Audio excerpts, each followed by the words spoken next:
Avant de lancer cet épisode, je voulais vous rappeler que vous pouvez soutenir ce projet et ce podcast en moins de 15 secondes. Vous pouvez déjà vous abonner au programme sur la plateforme de votre choix. Si vous écoutez le Sport Business sur Spotify ou Apple Podcast, vous avez la possibilité de laisser en plus une note. Les 5 étoiles permettront au podcast de remonter dans les algorithmes et les classements.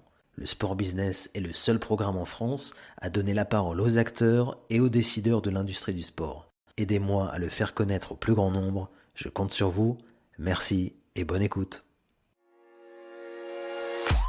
Vous êtes forcément passé un jour devant Centre Urban Soccer, vous y avez peut-être même déjà joué. En 2004, Julien Falgoux a ouvert sa première salle à Clermont-Ferrand. Près de 20 ans plus tard, son entreprise est présente partout en France et même au Portugal. Dans ce 26e épisode du podcast, vous allez découvrir l'histoire et la réussite d'Urban Soccer, une entreprise qui réalise aujourd'hui 43 millions d'euros de chiffre d'affaires. N'hésitez pas à me partager vos réactions ou à me suggérer des invités. Vous retrouverez le Sport Business sur Twitter et Instagram. Sur LinkedIn, la page est toute proche des 25 000 abonnés. À bientôt et bonne écoute. Bonjour Julien. Bonjour Mathieu. Merci de participer au podcast. Vous êtes le fondateur des centres Urban Soccer. Vous avez lancé ce concept en 2004 en France. Quel était l'état du marché à cette époque? Vous étiez le premier sur ce créneau? On n'était pas tout à fait le premier parce qu'il y avait un centre. Le premier centre qui a ouvert, c'était un centre en 1998 à Rennes. C'est un monsieur qui s'appelait Hugues Bertagnolio qui avait importé ça en France. Il avait trouvé le modèle en Angleterre, comme nous d'ailleurs. Du five-a-side et il l'avait importé. Alors c'était un peu particulier parce qu'il était dans un parc des expos et à Rennes il y a un gros salon de l'agriculture, je crois, tous les ans. Il était obligé de démonter tous les ans pour le salon et de remonter. Il avait de la moquette qui roulait, etc. Mais c'est lui qui avait vraiment lancé la chose et on s'est associé par la suite. Et le centre s'appelait Soccer Center au départ. Il est devenu Soccer 5 et puis après Urban Soccer. C'est lui qui avait vraiment créé. Et c'est vrai qu'entre 98 et 2004, il ne s'est pas passé grand-chose dans le secteur. On a vraiment lancé les choses, nous, en 2004, et on a commencé à bien construire un réseau à cette date-là, quoi. Comment vous aviez eu l'idée de lancer ce concept? Au tout début, moi et Cédric Gell, mon associé, on venait du monde de l'événementiel sportif. On a toujours été très connectés sport et on avait découvert le jerky ball qui existait. Le jerky ball, c'était un sport qui se jouait dans des terrains qui ressemblaient à des terrains de squash où on jouait à 2 contre 2 avec un petit ballon. Ça allait très, très vite. C'était assez marrant.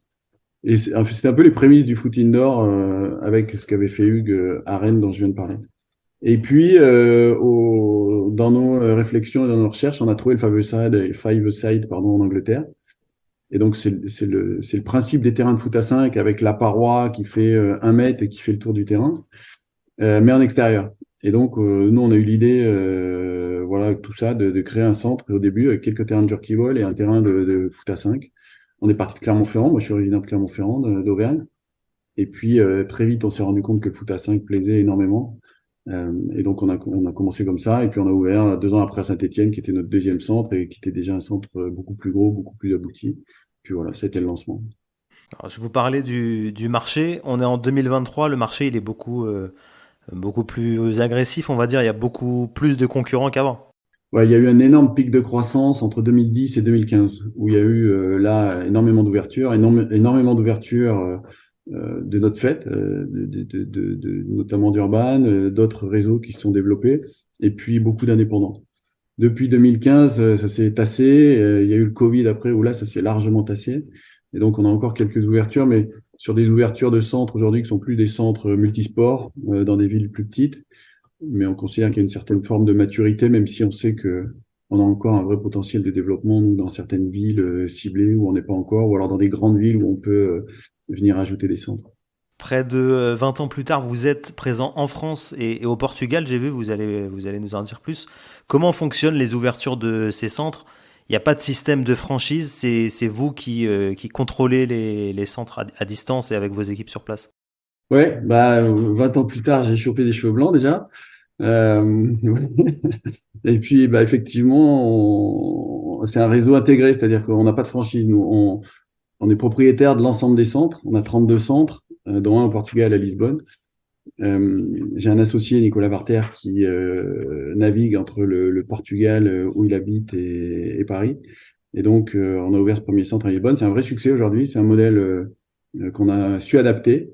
Euh, et on a des taux de fréquentation aujourd'hui qui sont très, très bons, voire dans les meilleurs du réseau. Et donc, on a vraiment envie de développer le Portugal et de se lancer surtout sur les grandes villes que sont Lisbonne et Porto.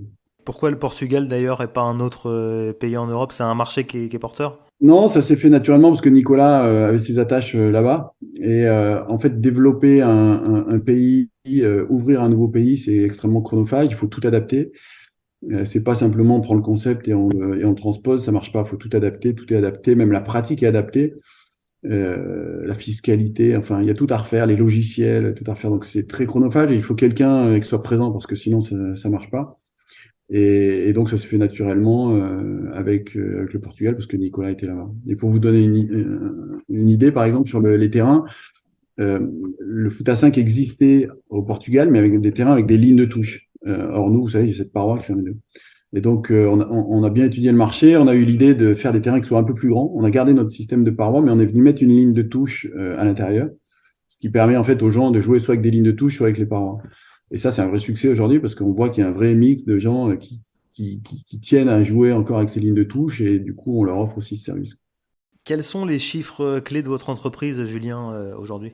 32 centres, dont un au Portugal, à peu près un petit peu moins de 300 terrains de foot à 5, 43 millions de chiffre d'affaires. Voilà, et puis aujourd'hui, beaucoup de sous-activités en fait qu'on a développées, parce qu'on imagine toujours que c'est de la location de terrain et de la location pure. Vous réservez un terrain pour un groupe de 10, mais en réalité, on a développé plein d'autres choses, d'autres produits. Et aujourd'hui, on se lance aussi dans le paddle. On avait ouvert le padel, notre premier centre de padel en 2015. On était un peu là aussi les précurseurs. Mais on a voulu apprendre le métier. On n'a pas voulu ouvrir le marché comme on l'avait fait sur le foot à 5. On savait que ça allait arriver, que ça allait se développer. Et donc, le Covid est passé par là. Et là, on a appuyé fort. Donc, pendant le Covid et en sortie de Covid, on a ouvert une trentaine de terrains qu'on vient souvent greffer dans nos centres, ajouter des terrains dans nos centres avec la marque Urban Paddle. Et donc, on développe tout ça. On a 30 terrains aujourd'hui et on a un programme de développement d'une centaine de terrains d'ici 2024. Vous avez été impacté comme beaucoup d'entreprises par les fermetures liées au Covid. Comment vous avez survécu tout simplement à cette période? C'était une période très compliquée, très, très dure à vivre. On est resté fermé presque quasiment un an, nous. Période compliquée économiquement aussi parce qu'il y avait des effets de plafond, vous savez, dans les aides qui étaient données. Quand on est un groupe comme le nôtre, en fait, on avait des aides qui étaient restreintes. Néanmoins, on a su garder l'optimisme nécessaire pour continuer tout un tas de projets qu'on avait dans les tuyaux. On a beaucoup travaillé pendant le Covid. Euh, et aujourd'hui, et en fait, on avait aussi géré la société. On est auvergnat à la base, donc les mauvaises langues diront bon auvergnat, mais en bon père de famille, tout du moins. Et du coup, on avait la trésor pour passer le cap. Et aujourd'hui, ça nous a donné beaucoup de force parce que on a une activité qui est repartie instantanément, qui répondait à de multiples besoins, le besoin de prendre soin de sa santé en sortie de Covid, mais aussi de se retrouver, de convivialité. Nous, on répond vraiment à ça. Et donc, l'activité est repartie très fort. L'activité, depuis la reprise Covid, est extrêmement bonne, extrêmement performante. Et comme on avait cette trésor qui nous a permis de passer, aujourd'hui, on peut se développer, on a continué tous nos projets et ça nous a, au contraire, donné un vrai coup de boost et un vrai coup d'accélérateur. Est-ce qu'on peut dire, même si c'est un peu dur, que le Covid a peut-être éloigné certains de vos concurrents? Seuls les plus solides sont encore sur le marché aujourd'hui.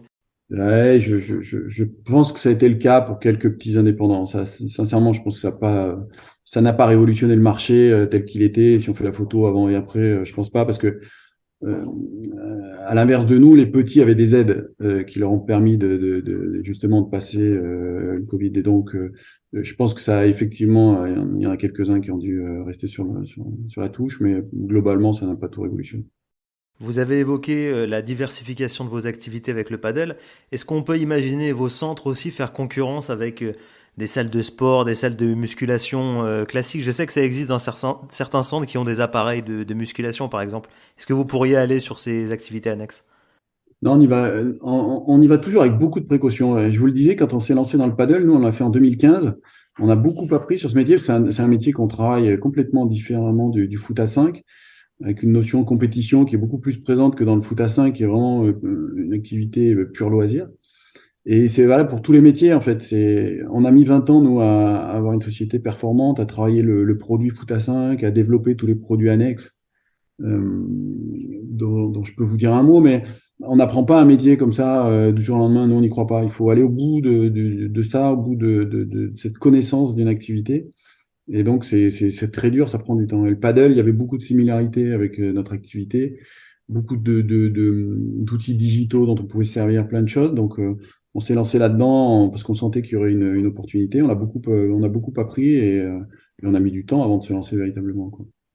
Et donc, pour en revenir à ce que je vous disais, c'est que beaucoup ont cru qu'il suffisait de mettre un bout de gazon synthétique dans un hangar pour faire un complexe de foot à 5, mais ce qu'on a su faire, c'est développer une multitude de produits et de services sur des services digitaux, sur de la vidéo qu'on a amené. On a lancé des écoles de foot et des stages de foot. On a une licence avec la PSG Academy. Aujourd'hui, on a 15 000 enfants, je crois, qui passent dans nos écoles et nos stages de foot. On a développé des ligues, on a créé des ligues. On a racheté une société qui s'appelle Business League, qui fait des championnats de foot à 5 dédiés aux entreprises. On a un métier de vente d'équipements. On est en partenariat avec Nike, et donc on vend beaucoup d'équipements à la fois dans nos centres, mais aussi en dehors de nos centres, dans les clubs.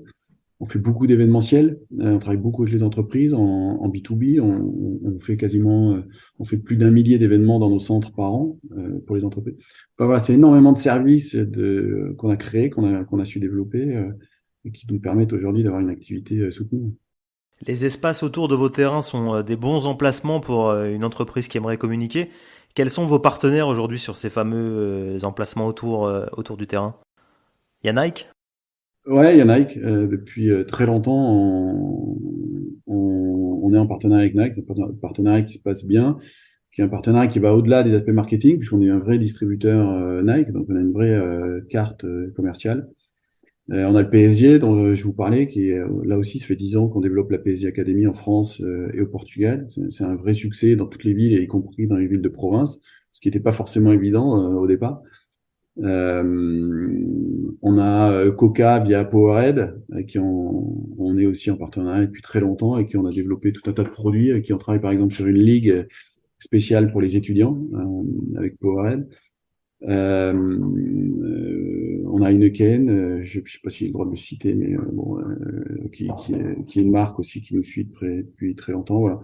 C'est vrai qu'on a des partenaires qui sont des partenaires nationaux, avec qui il y a eu une grande fidélité.